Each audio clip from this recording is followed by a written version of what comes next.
Welcome to Stars on Sustainability, where we explore impactful ideas and the people behind them. Brought to you by Earth Inherited, your platform for sustainable living and working. I'm your host, Shagun Luthra. Today, we're thrilled to have with us Radha Kulkarni, lead Innovative Finance Hub at UNICEF. Radha and her team are revolutionizing the way we think about investments with the Child Lens Investing Framework. Recognized by Time as one of the best inventions of 2024, this groundbreaking framework places children at the heart of global investment strategies. We're excited to learn more about its impact and the vision behind it. Welcome, Radha. Thank you so much for joining us today. Thank you so much. Radha, let's start at the beginning. Could you please explain for our viewers what is Child Lens Investing Framework? Sure. So basically, Child Lens Investing Framework is an approach to guide investors to incorporate child-related considerations in investment decision-making. So right from pre-investment to holding to exit. So really pre-investment to divestment. I see. Radha, what were the motivations behind UNICEF's development of this framework? How did the initiative come about? Absolutely happy to share. So really, if we take a step back and think about it, children are 1/3 of the world's population. There are 2.2 billion children in the world. And about 50% of those children do not even have access to basic services like clean water or nutrition. And there is such a huge financing gap to address the SDGs, around 4 trillion every year. So there is a huge problem in terms of the needs of children. There is huge amounts of evidence that also suggests that investing in childhood is a very special window of opportunity. Say every $1 invested in early childhood, for example, can yield up to $17 return in lifelong earnings. So really it has those kind of ripple effects across the next 80 years of a child's life. Now this research exists, but it's not getting converted. Now, if early childhood development is so important, companies must have childcare facilities, companies must have like family-friendly policies, all of this. So there is this research, and then there is this real world, and there is a lack of connect. Also, there is so much money out there in the world, about 400 trillion. So aligning 1% of that global capital will help us address the gap that I mentioned, which was about only 4 trillion. So that's only 1% of the global finance. So there are the needs of children. There is evidence that suggests that investing in children can result in more productive societies. Yet, children are rarely considered in investment deals. This is on the one hand. On the other hand, investors are increasingly interested in managing risk as well as delivering impact.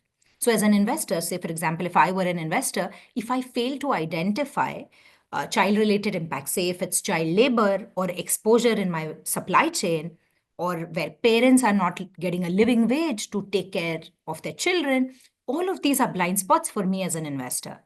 And that could yield significant risk to the portfolio. So investors would really like to assess their impact on a variety of stakeholders, such as children, and there are no standards or frameworks to assess that. So really the idea came about to match the two. The Child Lens Investing kind of matches the needs of children on the one hand and the needs of investors to manage risk and deliver impact. I think combined together, it'll help us unlock global capital in support of children around the world. Radha, if I can ask, what do you think people have missed out in making this connection before? Because when you explain it to us, it sounds like something that everybody should be thinking about, but investors have not thought like this. Where has the gap been? Absolutely. I would imagine that, today, like you said, most investments are child blind. So children are often overlooked, perhaps because they are not economic agents today. So they are not consumers today. They are not voters today.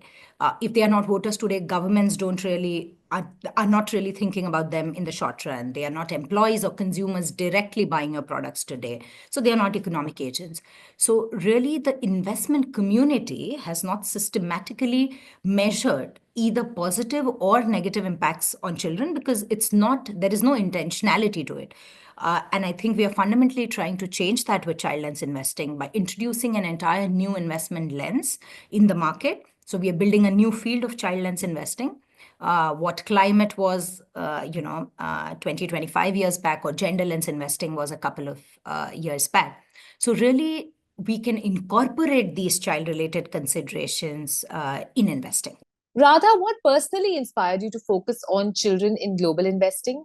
Personally, I would imagine that we must all care because children are one of the world's most important stakeholders, right?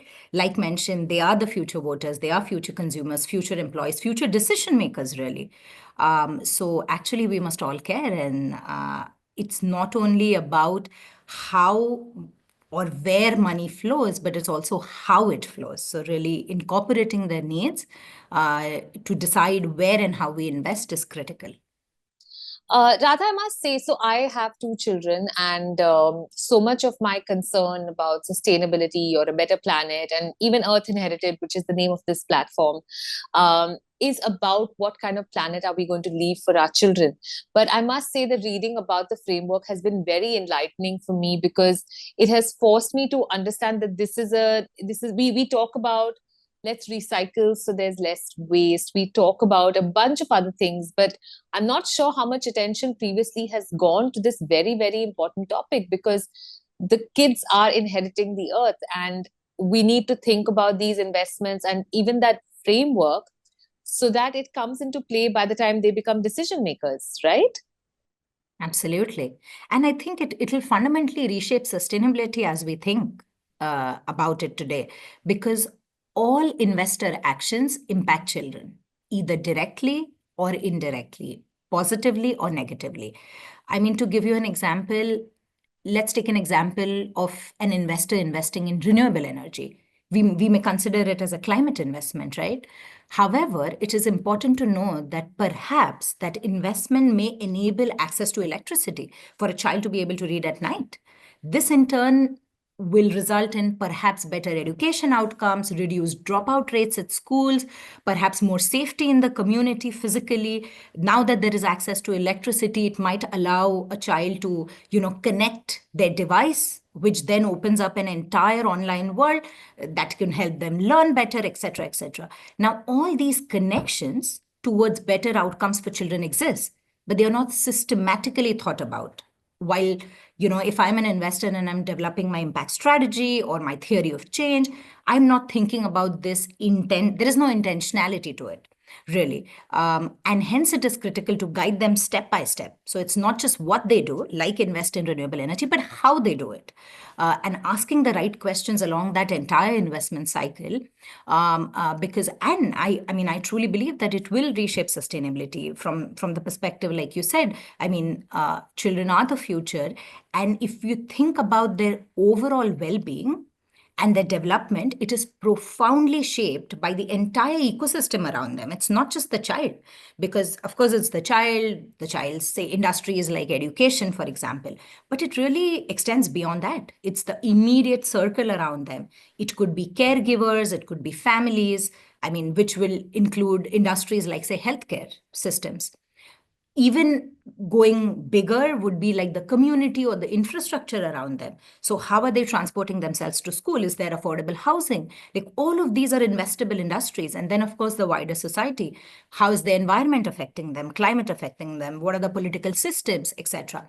So really, to put this into perspective, it's really the whole child approach, not just the child, but the ripple effects it has in the entire ecosystem around the child. And that's how it will fundamentally reshape how the money moves in the world, how investing is done, how we look at sustainability.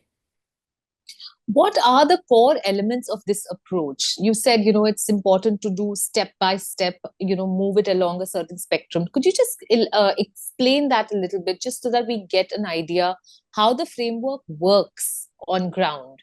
Basically, we are hoping to guide investors to systematically integrate the child perspective in the entire cycle. So, for example, when they develop their investment strategy, or they develop their theory of change. Then when they are sourcing investments, what are the questions they are asking? How are they conducting due diligence, asking the right questions? If they are building action plans with their portfolio companies, then how might one do that to bring them to a new normal? How are they measuring impact, reporting? So really, it's the whole cycle in pre-investment, which is right from strategies, theory of change, etc., due diligence and all of that, then while holding, building action plans, helping them become better, and then when you exit, like how are you measuring, reporting impact? And really, the framework has flexible approaches that investors can adopt through its taxonomy. And it could be applied to all portfolios, all asset classes, regions, markets, or strategies. So to give you an example of the taxonomy, for example, if it's child-centered fund, then it would have children as the primary beneficiaries, for example. Say the fund invests in affordable health technologies to advance perhaps maternal or newborn health, right? That could be child-centered. But then there is child-inclusive funds, which are where children are indirect or discrete, which is one of many beneficiaries, say the climate example that we mentioned, or sustainable agriculture, affordable housing, transport, all of these are child inclusive. So really there is a taxonomy that allows you to be on the spectrum. And I think it's important. It's important to note that there are these several economic growth opportunities that can yet advance outcomes for children. And to my mind at least, hence investing in children is not just a good thing to do, it's a smart thing to do for investors, given the economic as well as the social benefit.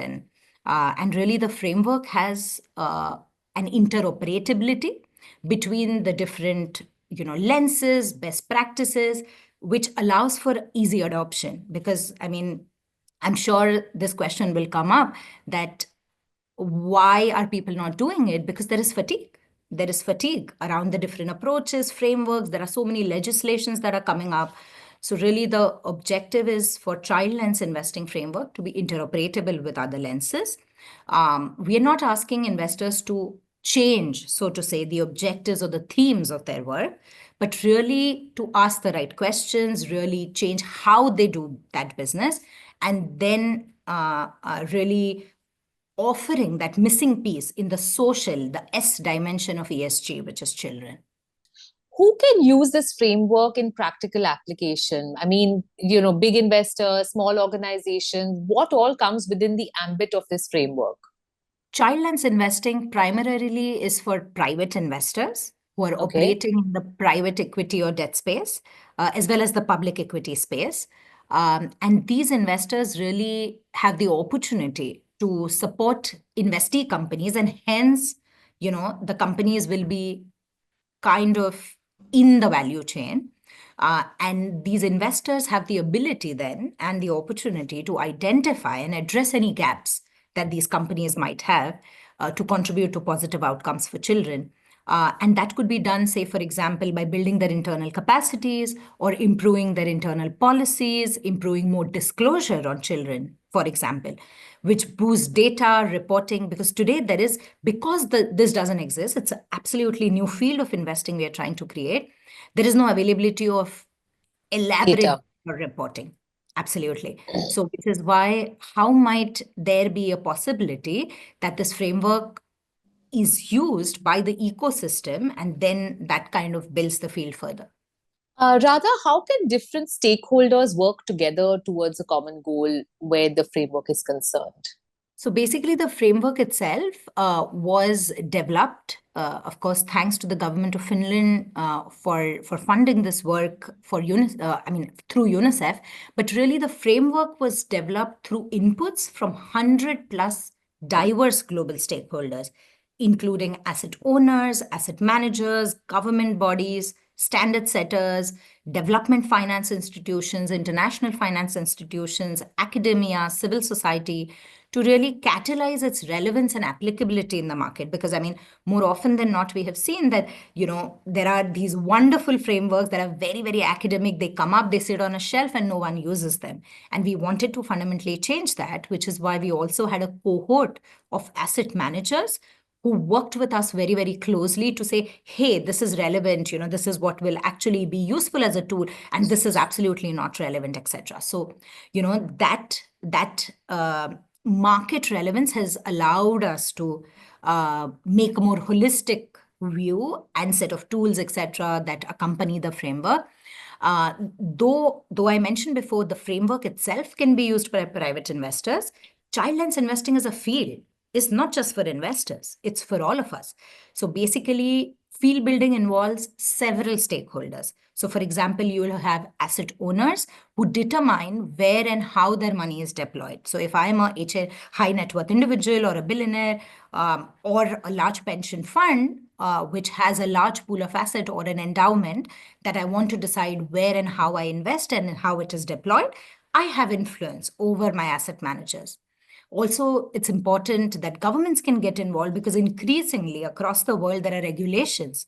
The European Union has regulations. The Japanese government is coming up with something. So there will be increased regulation around sustainability related elements. I mean, in India, there is a regulation around corporate social responsibility, not so much sustainability.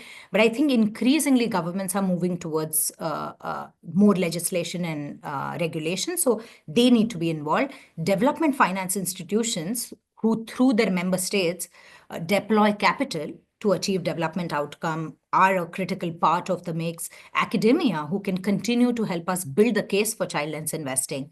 Civil society, of course, because they really engage on the discourse on children. So really, though the framework itself can be used by private actors, really the field is for everyone. It's for governments, regulators, development finance institutions, academia, civil society, asset owners, asset managers, really the whole gamut.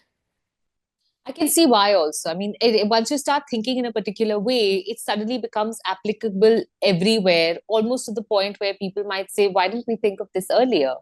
And I'm sure that's the effect that you're hoping to achieve. Absolutely. Rather, I understand that applying the framework may require some time for incubation. So, in the meanwhile, what might be some early indicators of success? How can we gently assess whether it's moving towards its intended objectives? I mean, generally, investors traditionally have a risk-based approach, not an impact-based approach. So, which is how might I be able to minimize my risk by screening a certain set of criteria? So, that's a good starting point. Of course, there is a long way to go in terms of investors fully integrating children's considerations while investing, which would mean right from, asking the right questions and sourcing their deals, which would mean, pushing their portfolio companies to do better, building their capacities, which would mean asking for more data, reporting. So it's really the whole cycle. But I think only starting from a point of risk is okay as a starting point, but not enough. Radha, what is the one thing investors can start doing today to adopt a child lens? I think investors can systematically begin recognizing children's considerations in their investments and their reporting. So just this fact that there is intentionality in it, that they begin to understand that all investor actions impact children, whether we realize it or not, whether it's direct or indirect, whether it's positive or negative. I think fundamentally, when we start doing that, we are able to make connections, like we mentioned in the climate example, or you could be, perfectly commercial supply chain for food. And what does that do for access to nutrition or food security? I mean, all these ripple effects exist. So how can investors start being more intentional in recognizes children's considerations is already a great starting point. And then, of course, in their investing and reporting. How do you see the future of child lens investing? Can you tell us a little bit about that? Including what you discussed about the economic impact it can have and how profitable it can be. Absolutely. So I think there are 2, 3 elements here. First, there needs to be more development around the guidance and evidence around child lens investing as a field. It's a very nascent field. I mean, we just launched, Absolutely. 2 years back, and we received the time recognition last year. So really, it's a very, very nascent field, and there needs to be more guidance and more evidence so that there is more case for child lens investing, including additional tools, data, metrics, etc., that then strengthens that case. So I think first that's where there will be a lot of focus in the future of child lens investing. Second would be, I think, to continue to make that case. Also, it's going to be critical to influence investors to actually adopt it, to adopt the child lens investing that then allows for us to have a delta in terms of what happens when you make an investment and perhaps the same investment with more intentionality around children and the changing the how of how you're investing, and what is the delta, what is the difference, what is the change. So it is critical to influence investors to adopt that's second. And I think the third element is there is need to continue to co-build this field of investing along with all the stakeholders. Because I mean, I personally truly believe that children really are the promise of our present and the architects of our future. So it's a huge, huge stakeholder that we just cannot ignore. I'm glad. I'm glad you said that, like I said, because I also have children, and I'm glad there are enough people who are doing, such interesting things in the field, because that is the biggest concern, right? I mean, what kind of planet, what kind of world are we thinking about the future? Radha, when you started talking to people about Cliff, what were some of the early reactions that you got?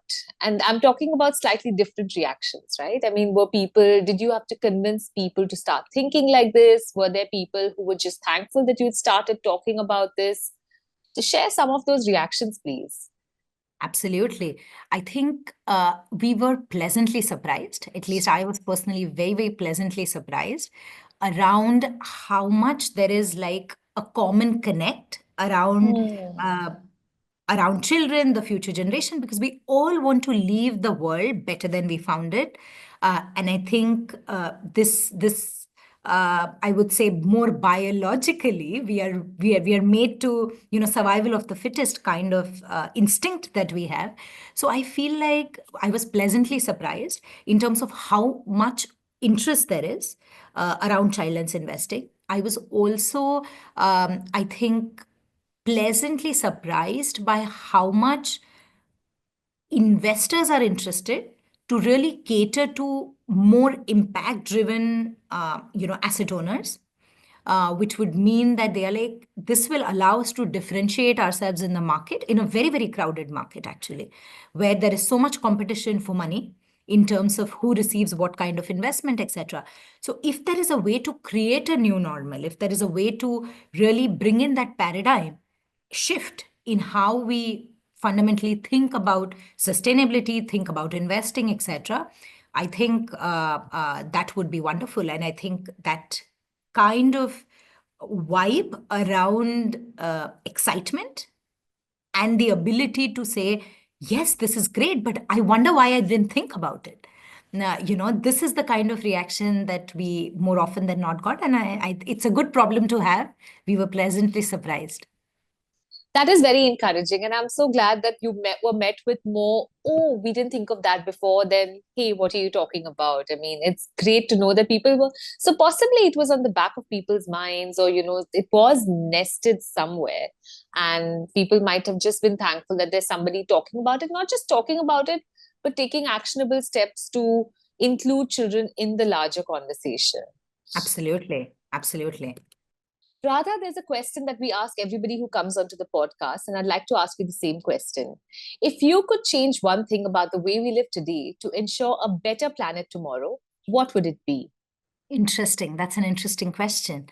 I mean, if I could change one thing about the way we live today, I think I would try to do in whatever capacity I can to leave the world better than I found it and to consciously work towards protecting and preserving what we have. Because otherwise, I mean, to be honest, we will not have much left for generations to come. And as it said, if not now, then when? If not us, then who? I love that. Thank you. Thank you. Thank you so much for the invite. And it was such a wonderful time to speak with you, Shagun. Thank you. We're so glad you could join us, Radha. Thank you so much for sharing your journey and insights about the child lens investing framework. It's inspiring to see how children's welfare can drive meaningful change. To our listeners and our viewers, thank you for being part of Stars on Sustainability. Stay tuned for more uplifting stories and fresh ideas to help build a greener future. See you soon.